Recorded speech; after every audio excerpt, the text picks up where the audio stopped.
After another earthquake hits West Michigan, this one centered in a cornfield in Calhoun County. It happened along a fault line that runs parallel to the one that caused the quake in May, a location about 20 miles south of Battle Creek. That's where 24-hour News 8's Joe LaFurgey joins us live tonight, kicking off our team coverage. Joe?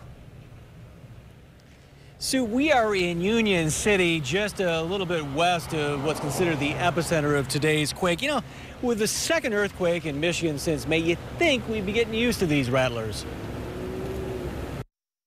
It was weird. How so? I don't know. I've never felt an earthquake before. They felt the ground move just before noon today in Union City. It felt like a truck going by, like maybe they had a flat tire or something. I could feel it in the feet. While further to the northwest in Kalamazoo at the Michigan Geological Survey headquarters, it seemed to shake the social network more than the ground. All of a sudden, the tweets started coming across the phone. It wasn't as strong as the May 2nd quake. That 4.2 gave us the classic surveillance video of a room shaking. Early reports give today's quake a 3.3 magnitude. And despite preliminary reports from the U.S. Geological Survey that suggest this was an aftershock from the May earthquake, the director of the Michigan Geological Survey disagrees. Two separate ones today. That's what it looks like. The U.S. Geological Survey says the quake was centered around 12.5-mile road just south of M60 near Burlington, which would put it somewhere under this cornfield. This map shows just how close today's earthquake and the May event hit. Nothing unusual. And the fact that we are getting two of them in the same area, it could be that it's all of this movement just readjusting. And it's two different areas. It appears to be two different areas. Yelich thinks both quakes happen along deep parallel faults, too deep to cause any major damage above.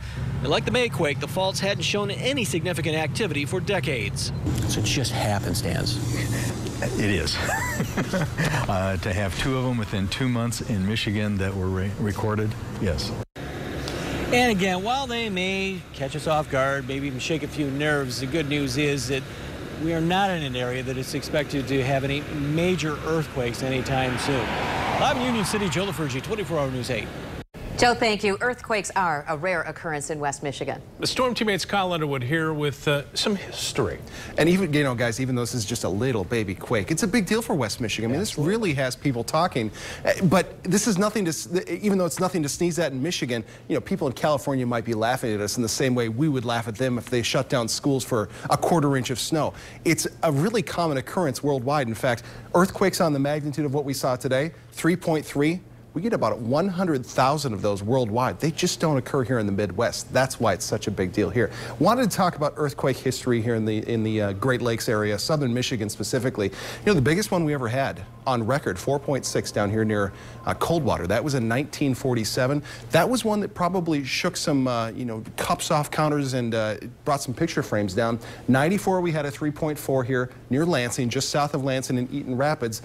May 2nd, that was our big one here recently, 4.2 in Galesburg, and then the 3.3 today in Union City, Michigan. Not near a fault line. It's just not common that we see these kind of things, and that's what makes it a big deal here in West Michigan.